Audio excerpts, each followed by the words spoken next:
Walk into any modern supermarket and everything looks perfectly normal. The shelves are packed, the lights are bright, the fruit is perfectly arranged. There's bread, rice, meat, milk, everything you'd expect in a functioning economy. So here's a question that sounds impossible. How can supermarkets look so full while more and more people are going hungry? It feels like a contradiction. If the food is right there, why can't people eat? But once you understand how our modern food systems really work, you realize something deeply uncomfortable. Hunger today is often not caused by a lack of food. It's caused by how that food is priced, distributed, and controlled. In many countries, the supermarket isn't evidence of abundance. It's evidence that the system is optimized for one thing: profit and stability, not access for everyone. Let's start with the illusion of abundance. A supermarket is designed to create confidence. It's not just a place to buy food, it's a carefully engineered environment that tells your brain everything is fine. That's why stores focus on full displays, constant variety, perfect organization, bright lighting, and clean packaging. Even when supply chains are stressed, stores use clever tactics to maintain this appearance of fullness. For example, they might spread products across a shelf to make it look more stocked. They use a technique called front-facing, pulling all the products to the very front. They might reduce the variety of brands, but keep the shelf visually full. So a supermarket can look perfectly healthy even when the system behind it is getting weaker. But this is only the first layer of the illusion. Because the real problem isn't, is there food? The real problem is, can people afford it? In the modern world, hunger is mostly an economic problem. There can be food in the same city, even in the same neighborhood. And still, families skip meals. Children don't get enough nutrition, and people are forced to rely on cheap calories instead of real food. Why? Because the barrier is price. The food exists, but it's locked behind a person's income. If your salary stays flat while food prices are rising, the full shelves don't matter. In many economies, inflation doesn't hit all at once. It hits in a cruel, specific order. First, energy costs rise. Then, transport becomes more expensive. Farming inputs like fertilizer spike, packaging costs increase. Then, finally, food prices jump. And all the while, wages lag far behind. That gap between soaring food prices and stagnant wages where hunger grows.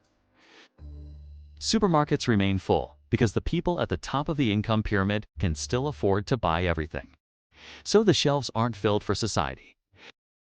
They're filled for the segment of society that can pay. That's the hard truth. A market system doesn't deliver food based on need.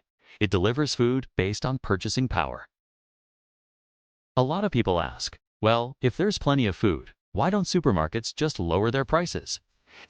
Because supermarkets don't price food based only on today's supply. They price it based on risk. The cost of replacing that stock, their contracts, expected demand, and transportation uncertainty. Most importantly, supermarkets price for future uncertainty, not just today's abundance. Imagine you're a store manager. You know that next month, fuel costs could rise again, shipping lanes could be delayed, and import costs are unstable. In that situation, you'd probably keep prices high, even if your stock looks normal today.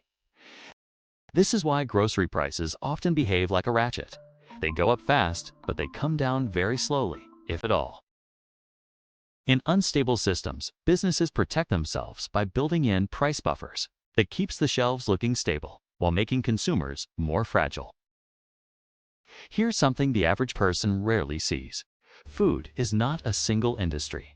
It's a chain of incredibly fragile steps. Farms depend on fertilizer, diesel, water, machinery, and labor.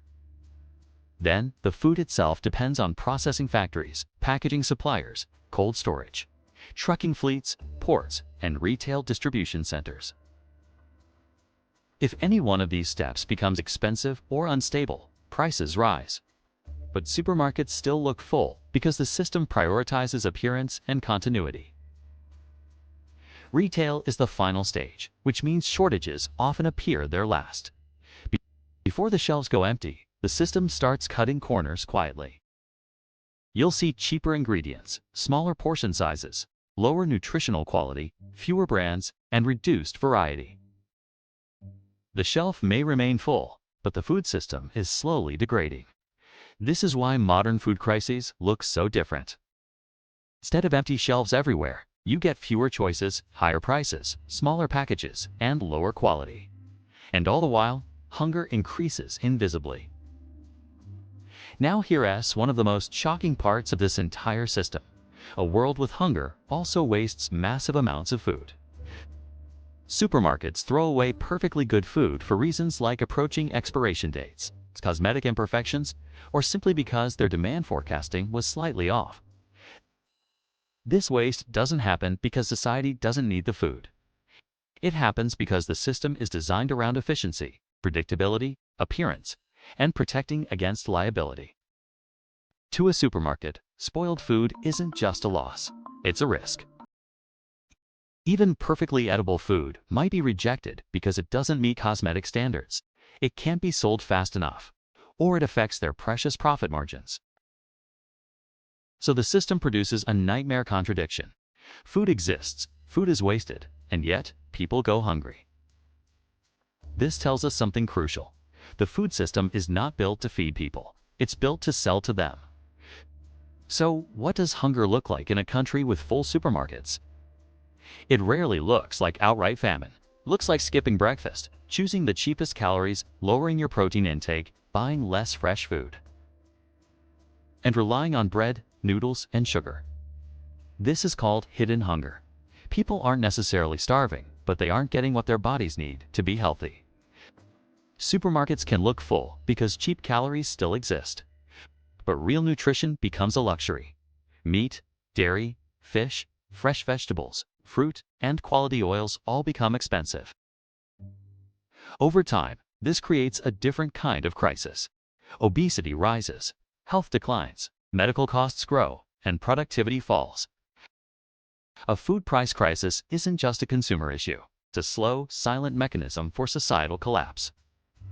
So why does this problem feel so much worse today? Because multiple pressures are hitting us all at once. Climate volatility makes harvests unpredictable.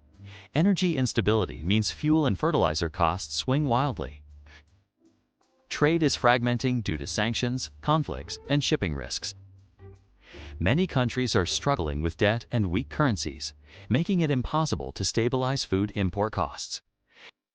And crucially, wage stagnation means food inflation is rising much faster than incomes. So even when the shelves remain full, the percentage of society that can comfortably buy food shrinks. The result is a dangerous new reality, a visually stable world with rising, invisible hunger. So now we can finally answer the original question. Why can supermarkets look full while people go hungry? Because modern hunger is about access, not absolute scarcity. Markets distribute food by income, not by need. Supermarkets create an illusion of abundance through careful design. Food waste exists because the system prioritizes profit and risk reduction over feeding people. And volatility keeps prices high even when shelves look normal. In other words, the shelves are full, but the system is failing people. And that's the real danger of our modern economy. Crises don't always announce themselves with empty shelves. Sometimes the shelves stay full and society breaks quietly behind them. If you want to understand more about these hidden forces, subscribe for our next episode. We'll expose another hidden mechanism, how a single export ban in one country can trigger a food shock across the entire world. Thanks for watching.